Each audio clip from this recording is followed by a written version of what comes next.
Salut à toi et bienvenue dans cette vidéo créative du lundi. Aujourd'hui en fait j'avais envie qu'on reprenne un petit peu le petit carnet qu'on avait fait la semaine passée et j'avais envie de te montrer ce que moi je fais dans ce type de petit carnet. Je dessine pas trop en fait, je fais pas trop de croquis, ce genre de choses, c'est quelque chose qui m'amuse et m'intéresse assez peu. Par contre j'aime bien avoir des petits carnets pour venir tester des choses à l'intérieur. Comme par exemple, je suis en train de me rendre compte que j'aurais pu prendre plus de matériel, mais peu importe. Comme par exemple, j'aime bien me faire des banques de graphisme ou des banques de couleurs. Dans ce type de petit carnet, je pourrais tout à fait venir faire une banque de couleurs. Alors, ce carnet-ci est peut-être un mauvais exemple pour la banque de couleurs parce que les feuilles ne sont pas blanches, mais ça n'empêche que parfois, on ne crée pas toujours sur du papier blanc pour commencer, donc ça peut être intéressant de voir comment la couleur va réagir avec un papier avec un fond de couleurs différentes et avec un papier comme ici qui est très fin et qui pompe pas mal l'humidité. Donc, pour faire une banque de couleurs, j'ai besoin de mon petit carnet et j'ai besoin de tous mes outils en fait dans la couleur que j'ai envie de tester. Par exemple, ici, je vais tester du bleu. Eh bien, je vais me faire une ou deux pages de référence en bleu en écrivant à chaque fois, bien entendu, eh bien, à quoi correspond ce que j'ai utilisé. Donc, par exemple, je vais venir...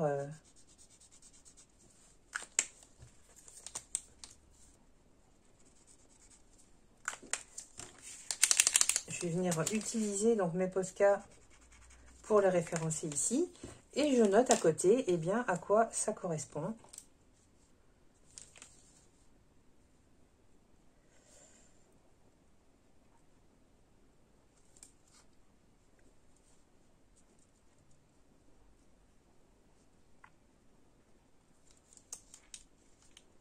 Ah, je ne peux pas lire le chinois.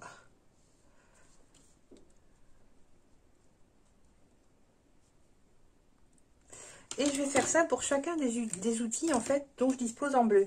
Alors ça ressemble très fort à ce qu'on a fait dans un lundi précédent où on avait réalisé une palette sur notre art journal par exemple. Ça ressemble un peu à ça.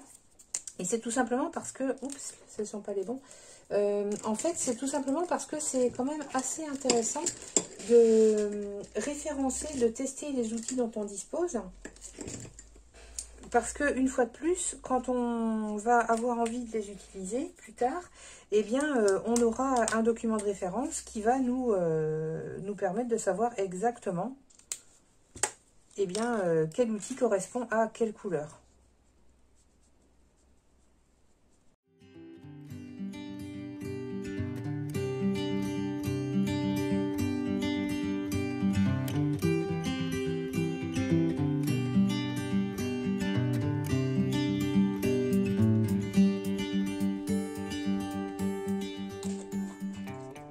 Une autre vertu de ça, en fait, c'est de vraiment faire un peu le point sur le matériel dont on dispose.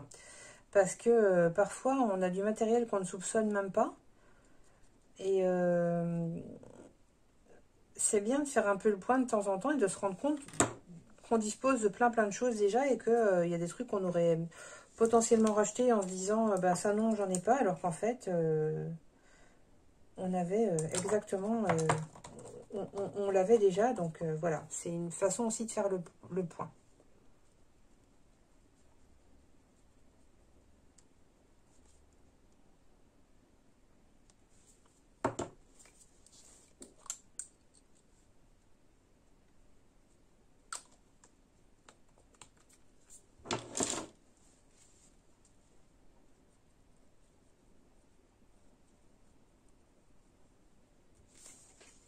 Quand je travaille sur ce type de papier très fin, je ne vais pas faire des deux côtés, je vais faire d'un seul côté.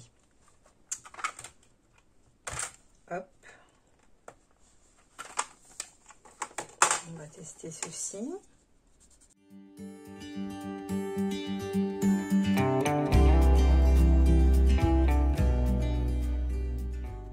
Ça nous permet de vérifier si entre les Neocolor 1 et 2, les couleurs sont différentes pour une même référence.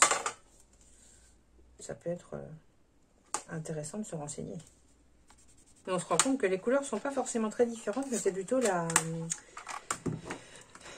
texture en fait qui est différente entre les 1 et les 2. Et on va continuer comme ça avec tout le matériel dont on dispose.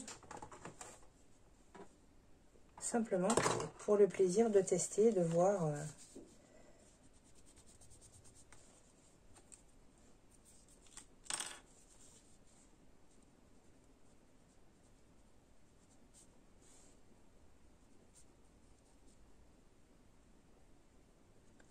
Ça permet aussi d'apprendre le nom des couleurs dont on dispose, parce que souvent on utilise les couleurs sans connaître leur nom, et ça peut être un petit peu gênant parfois quand on cherche une couleur en particulier et qu'on ne sait plus comment elle s'appelle, et ben parfois ça nous fait galérer un petit peu. Voilà, ça a plein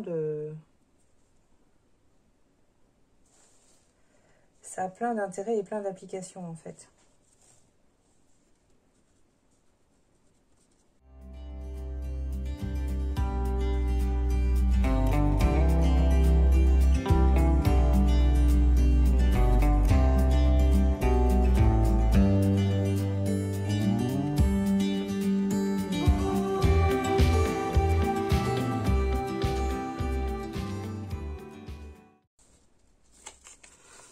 Et pour les encres à l'alcool, je vais mettre quelque chose pour protéger derrière, parce que elle passe en fait à travers le papier, et comme ce papier est très fin, elles vont vraiment se transférer très facilement.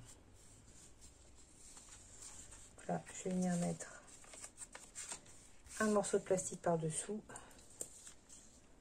comme ça, ça va être plus pratique.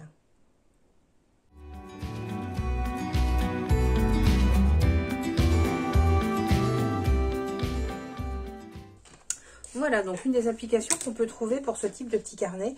On pourrait aussi envisager faire une banque de graphismes, tous les graphismes, tous les codes, en fait, tous les petits graffitis qui sont vraiment significatifs, en fait, qui sont un petit peu des signatures pour toi, mais tu pourrais les recenser aussi dans ce type de carnet. On pourrait... recenser par exemple toutes les manières de créer des fleurs qu'on aime faire. On pourrait vraiment l'utiliser pour plein de choses, et moi j'aime bien avoir un petit carnet comme ça pour chacune des choses que je vais recenser. Par exemple là je vais recenser d'autres couleurs à l'intérieur, comme ça me fait un petit carnet thématique, et quand j'ai besoin d'y retourner, de savoir par exemple exactement ce que cette encre sédelier indigo fait comme couleur, et bien j'ai qu'à revenir dans ce petit carnet. Donc une fois de plus, pour les couleurs, c'est pas forcément le papier le plus adapté pour ça, parce qu'on voit par exemple sur les encres à l'alcool que c'est pas très fidèle, encore que si, c'est assez fidèle en fait. Donc si, ce papier il fonctionne tout à fait bien pour ça en fait. Je suis en train de réfléchir, mais il marche très très bien. Donc oui, ce papier est tout à fait adapté pour faire une étude de couleur. Bref, c'était une digression. Donc ce que je voulais dire, voilà, c'est que pour chacun des outils, pour chacun du matériel que tu es susceptible d'utiliser, si tu réalises un de ces petits carnets, en fait, tu as vraiment qu'à prendre le petit carnet pour vérifier si l'outil que tu penses utiliser sur ta prochaine création sera vraiment adapté à la création ou au code couleur que tu comptes utiliser, puisque tu auras vraiment tout référencé. Voilà, donc j'espère que cette vidéo t'aura donné envie, toi aussi, de créer tes petits carnets de recensement ou d'expérimentation. J'espère que tu auras envie de les montrer, parce que je suis toujours curieuse de voir ce que tu fais. Et si tu ne l'as pas encore fait, eh bien je t'invite à t'abonner à la chaîne pour avoir le petit rappel de la vidéo du lundi quand elle arrive, afin d'avoir ta petite dose d'inspiration hebdomadaire le lundi quand elle est mise en ligne. Voilà, donc il me reste à te dire à la semaine prochaine, et surtout, n'oublie pas de prendre du temps pour toi pour créer cette semaine.